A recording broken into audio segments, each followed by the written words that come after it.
નમસ્કાર મિત્રો, હું સચેત કણજારિયા આપનું જ્ઞાન દર્પણ એકેડમીમાં સ્વાગત કરું છું. આજે આપણે ધોરણ 8ના શબ્દ સમૂહ માટે એક શબ્દની વાત કરવાના છીએ.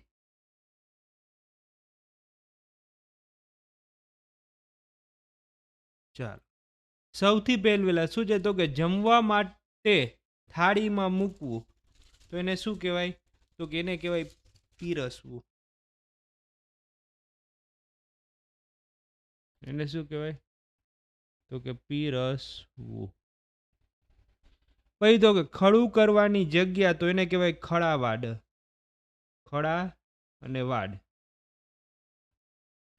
ખડાવાડ.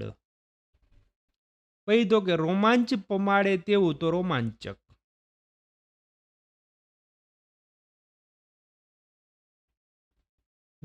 રોમાંચક. પછી તો કે જમીન ઉપર સૂવું, તે શું છે તો કે ભૂમિનો અર્થ થાય જમીન, અને સૂવું એટલે શું થાય તો કે શયન, એટલે ભૂમિ શયન. પછી તો કે ગણનામાં ન લેવા જેવું, શું છે તો કે ગણનામાં ન લેવા જેવું એટલે કહેવાય નગણ્ય. નગણ્ય. પછી તો કે સમાન વય ધરાવતું, તો એને કહેવાય સમવયસ્ક. સમ અને વયસ્ક.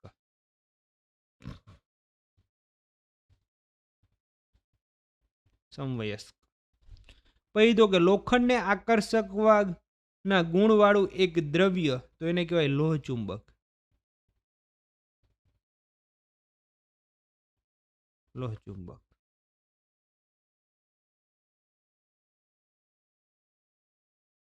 પછી તો કે જેનું મૂલ્ય, સોરી ઉપરનું એક બાકી રહી ગયું. પછી તો કે સાધારણ નહીં તેવું, તો અસાધારણ. અસાધારણ. પછી તો કે જેનું મૂલ્ય રૂપિયાના 16માં ભાગ જેટલું, તો એને કહેવાય આનો. હઠપૂર્વકનો આગ્રહ, તો હઠાગ્રહ. હઠાગ્રહ. પછી તો કે છાબડાના ઘાટ જેવું લોઢાનું એક પાત્ર, તો એને કહેવાય શું છે તો કે તગારું. તગારું. પછી તો કે જેની ઉત્પત્તિ કે વપરાશ ઘરમાં જ હોય તેવું, તો એને કહેવાય ઘરગથ્થું. ઘરગથ્થું. બારી બહાર કાઢેલો ઝૂલતું બાંધકામ, તો એને કહેવાય ઝરૂખો. ઝરૂખો. પછી તો કે મંજૂરી માટે રજૂ શું છે તો કે થતી સૂચના કે પ્રસ્તાવ, તો એને કહેવાય દરખાસ્ત. દરખાસ્ત.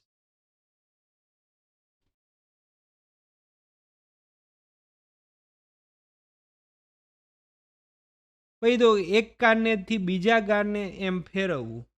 એક કાન ઉપરથી બીજા કાન ઉપર ફેરવવું, તો એને કહેવાય કર્ણોપકર્ણ.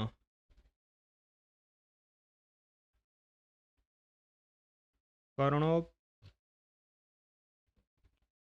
અને કર્ણ. પછી તો કે પિયરથી વહુને વિધિસર શાસ્ત્રે વળાવી આવવી, તે એને કહેવાય આણું.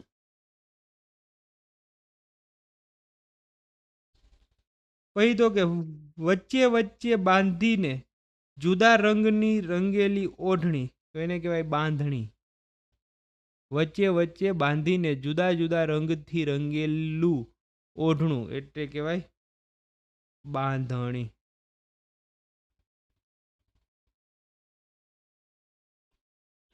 પછી તો કે જોરથી ફૂંકાતા પવનનો અવાજ, શું છે તો કે જોરથી ફૂંકાતા પવનનો અવાજ, એટલે કહેવાય સમસમ.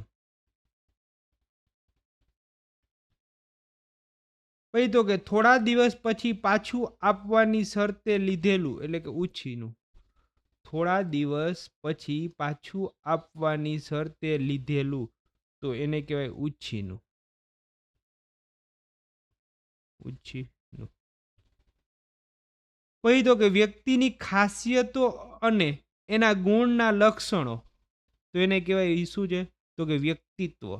શું છે? વ્યક્તિની ખાસિયત અને એના ગુણના લક્ષણો, તો એને કહેવાય શું છે? તો કે વ્યક્તિત્વ. પછી તો કે 2-5 પન્નાનું પતાકડું, એને કહેવાય ચોપાનિયું. શું છે? તો કે 2-5 પન્નાનું પતાકડું, તો એને કહેવાય ચોપાનિયું. ચોપાનિયું.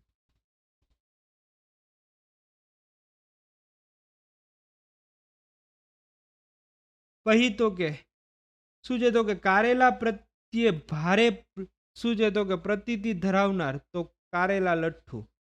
શું છે? તો કે કારેલા પ્રત્યે ભારે પ્રતીતિ ધરાવનાર, તો એને કહેવાય કારેલા લઠ્ઠું.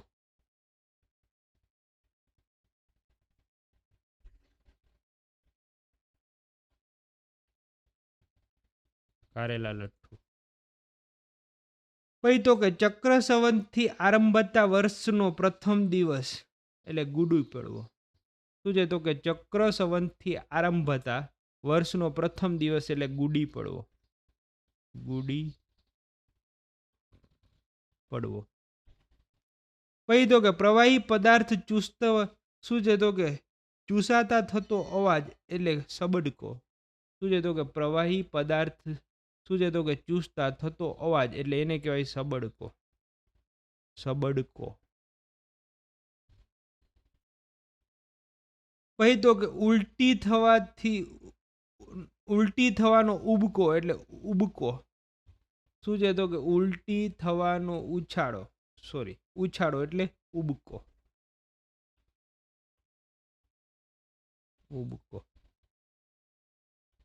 પછી તો કે સ્મારક તરીકે ઊભી કરેલી ખાંભી, એને કહેવાય પાળીઓ. સ્મારક તરીકે ઊભી કરેલી ખાંભી, તો એને કહેવાય પાળીઓ.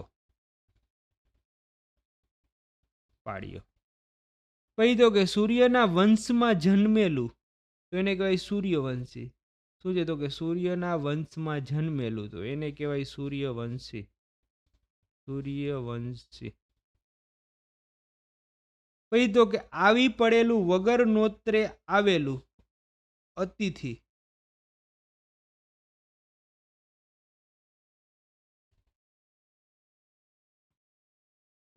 આન્સર જ આવી ગયો છે અહીંયા. આવી પડેલું વગર નોતરે આવેલું, તો એને કહેવાય અતિથિ.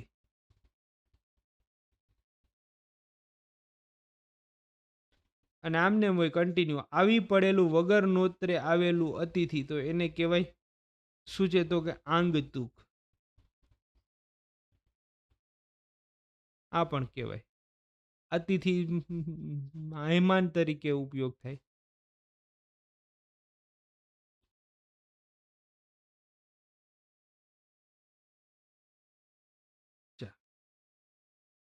પછી તો કે જીર્ણ છેક જૂનું ઘસાઈ કે ખવાઈ ગયેલું, તો એને કહેવાય જીરણ. શું છે? તો કે જીર્ણ કે છેક જૂનું ઘસાઈ કે ખવાઈ ગયેલું હોય, તો એને કહેવાય શું છે? તો કે જીરણ.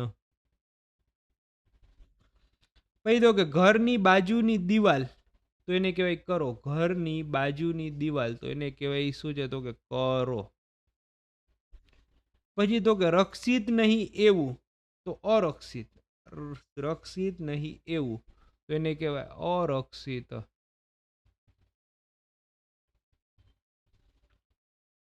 પછી તો કે વ્યવહાર બાબતોમાં કુશળ અથવા શું છે? તો કે વ્યવહાર દક્ષ, તો એને કહેવાય વ્યવહાર કુશળ. શું છે? તો કે વ્યવહારોની બાબતમાં કુશળ હોય અથવા વ્યવહાર દક્ષ હોય, તો એને કહેવાય શું છે? તો કે વ્યવહાર અને કુશળ. પછી તો કે ઘરનો શરૂ થયેલો ખુલ્લો ભાગ, તો એને ઓસરી કહેવાય. ઘરનો શરૂનો ખુલ્લો ભાગ, તો એને કહેવાય ઓસરી. પછી તો કે માટીની ભીતનું નાનું ઘર કે ઓરડી, તો એને કહેવાય ખોરડું. માટીની ભીતનું નાનું ઘર કે ઓરડી, તો એને કહેવાય ખોરડું. પછી તો કે લીપવા માટે બનાવેલો છાણનો માટીનો ગારો, તો એને કહેવાય ગાર. લીપવા માટે બનાવેલો છાણનો માટીનો શું છે તો કે ગારો, તો એને કહેવાય ગાર.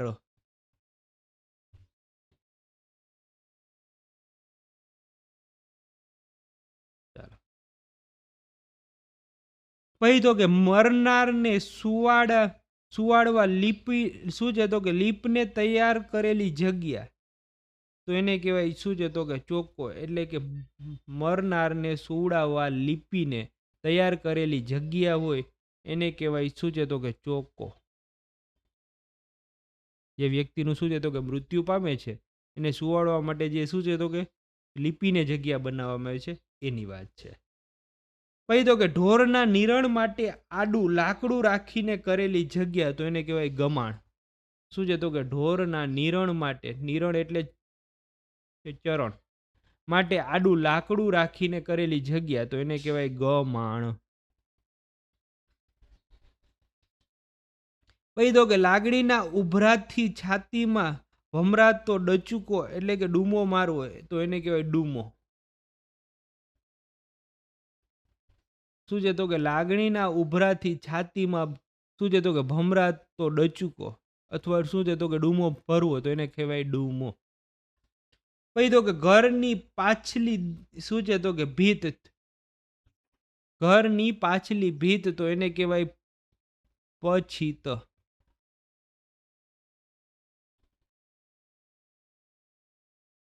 પછી તો કે વલોવું તે અથવા વલોવા વાળી ગોળી, તો એને કહેવાય વલોણું. શું છે તો કે વલોવું એટલે ફેરવવું અથવા વલોવાની ગોળી, તો એને કહેવાય વલોણું.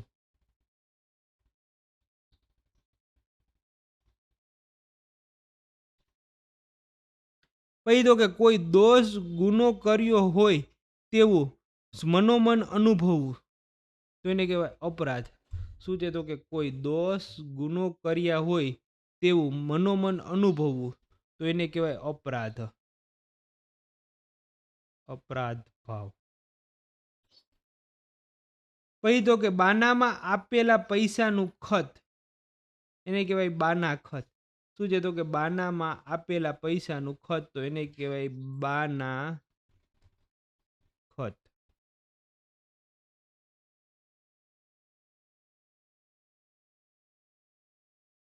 પછી તો કે છાપરાના ટેકારૂપ મુખ્ય આડું લાકડું, તો એને કહેવાય મોભ.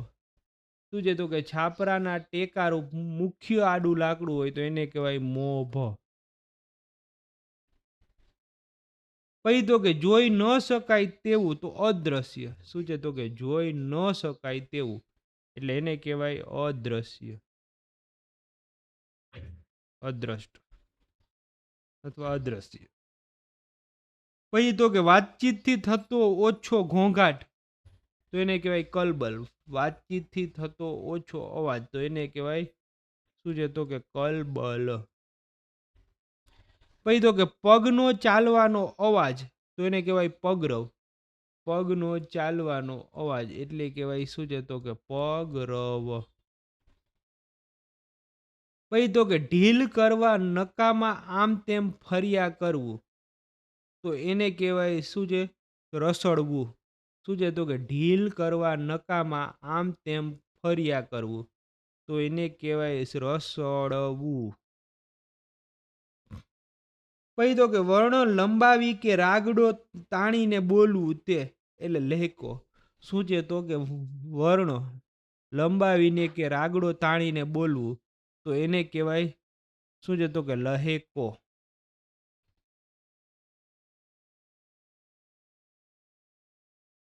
પછી તો કે કાર્યક્રમ આદિની જાહેરાત કરનાર ઉદ્ઘોષક. કાર્યક્રમ આદિની જાહેરાત કરનાર, તો એને કહેવાય ઉદ્ઘોષક.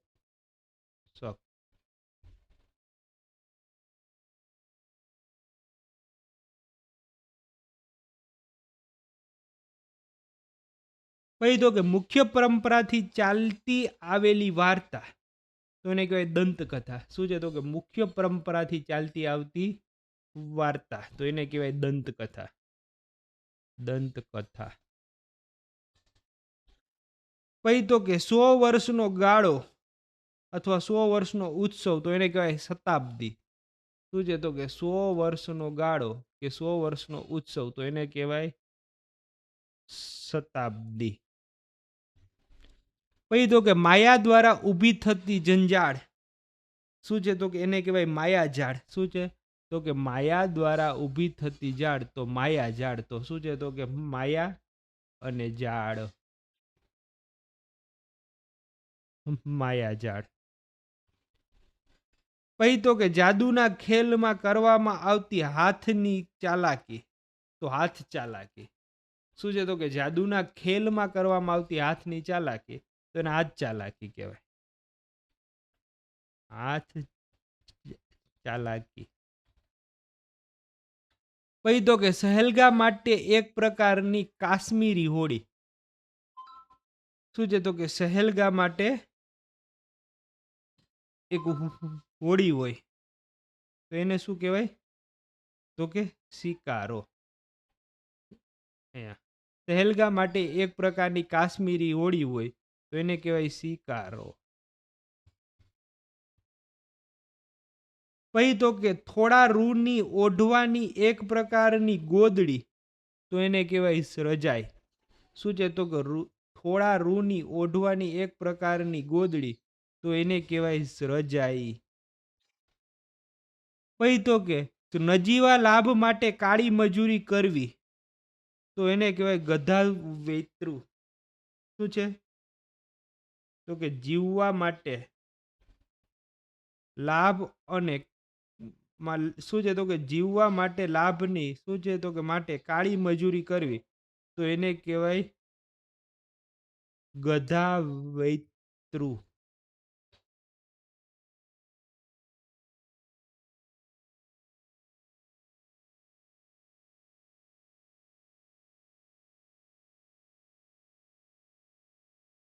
પછી તો કે જીવતા રહેવા માટે કરવો પડતો સંગ્રામ તો એને કહેવાય જીવન સંગ્રામ. જીવતા રહેવા માટે કરવો પડતો સંગ્રામ તો એને કહેવાય જીવન સંગ્રામ. જીવન સંગ્રામ. સંગ્રામ અને અહીંથી જીવન. પછી તો કે રોગના કારણની તપાસ અથવા રોગની ઓળખ તો એને કહેવાય નિદાન. શું છે તો કે રોગના કારણની તપાસ અને અથવા રોગની ઓળખ તો એને કહેવાય નિદાન. પછી તો કે સાંધી ન શકાય તેવું અથવા જેનો ઈલાજ નથી તેવું અસાધ્ય. એટલે કે સાંધી નથી શકાય તેવું અથવા જેનો ઈલાજ નથી તેવું તો શું આવશે અસાધ્ય. પછી તો કે ખસી શકે નહીં તેવું તો એને સ્થાવર કહેવાય. શું છે તો કે ખસી શકે નહીં તેવું તો એને શું કહેવાય તો કે સ્થાવર. પછી તો કે એક ઠેકાણેથી બીજા ઠેકાણે ખસી શકે તેવું એક ઠેકાણેથી બીજા ઠેકાણે ખસી શકે તેવું તો એને કહેવાય જંગમ.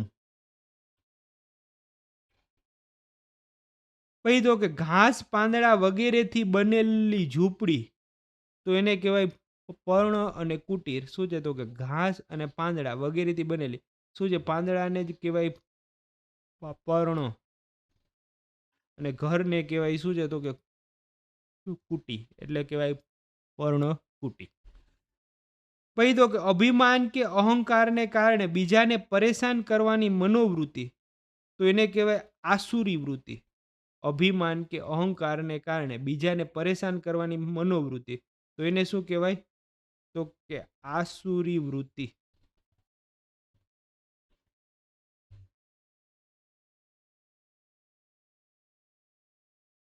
પછી તો કે તલવારનો ઘા ચૂકવવા શું છે તો કે ધરાવવામાં આવતું મજબૂત ધાતુનું સાધન તો એને ઢાલ કહેવાય.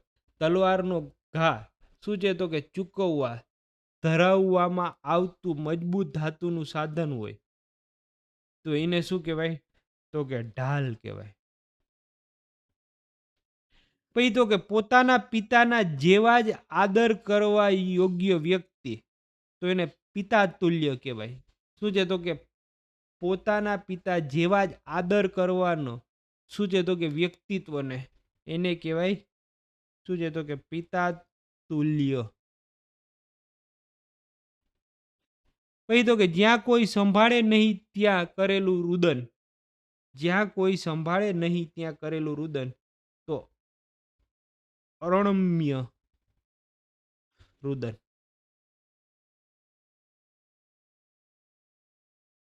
આ હતા આપણે ધોરણ 8 ના શબ્દ સમૂહ માટે એક શબ્દ. ધોરણ 8 ના શબ્દ સમૂહ માટેના એક શબ્દ. અસ્તુ. જય હિન્દ, જય ભારત.